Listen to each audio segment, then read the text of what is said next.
প্রিয় শুভাকাঙ্ক্ষীগণ, ঈদ মোবারক, ঈদ মোবারক, ঈদ মোবারক। আজকে পবিত্র ঈদুল আজহা, পবিত্র দিন। এই দিনে আমরা সকলেই কোরবানি দিচ্ছি।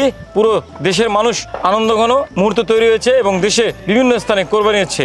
সেই ধারাবাহিকতায় আমাদের প্রতিষ্ঠানও বেশ বড় পরিসরে কোরবানি চলমান। আজকের আমাদের এটা খাসিতে পঞ্চম কোরবানি। এই পঞ্চম কোরবানির জন্য আমাদের অর্থ সহযোগিতা পাঠিয়েছে রবিউল আলম স্যার। তিনি তার ত্যাগ বা তার কোরবানির অংশ আল্লাহর সন্তুষ্টির জন্য করেছে। তাই আপনাদের কাছে অনুরোধ করব, রবিউল আলম স্যারের জন্য আপনারা দোয়া করবেন। তিনি যে কোরবানি আমাদের সাথে শেয়ার করছেন, আল্লাহ যেন তার কোরবানি কবুল করেন এবং এই কোরবানির উসিলায় তাকে যেন রহমতের চাদরে ঢেকে রাখেন। সেই জন্য রবিউল আলম স্যার আল্লাহর সন্তুষ্টির জন্য কোরবানি দিচ্ছে, আল্লাহর নামে কোরবানি দিচ্ছে। তাই আমাদের অসহায়দের পক্ষ থেকে আল্লাহর দরবারে অনেক অনেক দোয়া রইল, আল্লাহ যেন রবিউল ইসলাম স্যারের রহমতের চাদরে ঢেকে রাখে, তার পরিবার, প্রিয়জন, আত্মীয়স্বজন যে যেখানে থাকুক না সকলকে ভালো রাখে, তার আয় রোজগার বৃদ্ধি করেন এবং এই কোরবানির উসিলায় আল্লাহ যেন তাকে রহমত দান করেন। সেই জন্য আমাদের অসহায়দের পক্ষ থেকে দোয়া রইল। আমার প্রিয় শুভাকাঙ্ক্ষীগণ, আপনাদের সকলের কাছে অনুরোধ রইল, আপনারাও রবিউল আলম স্যারের জন্য দোয়া করবেন, আল্লাহ যেন তার এই কোরবানি কবুল করেন এবং কোরবানির উসিলায় তাকে ভালো রাখেন, সেই দোয়াটুকু করবেন। প্রিয় শুভাকাঙ্ক্ষীগণ, যারা আমাদের সাথে কোরবানি শেয়ার করছেন, আপনাদের সকলের কাছে কৃতজ্ঞতা। একই সাথে যারা আমাদের ভিডিওগুলো দেখছেন, এই রিলগুলি দেখছেন, আপনাদের কাছেও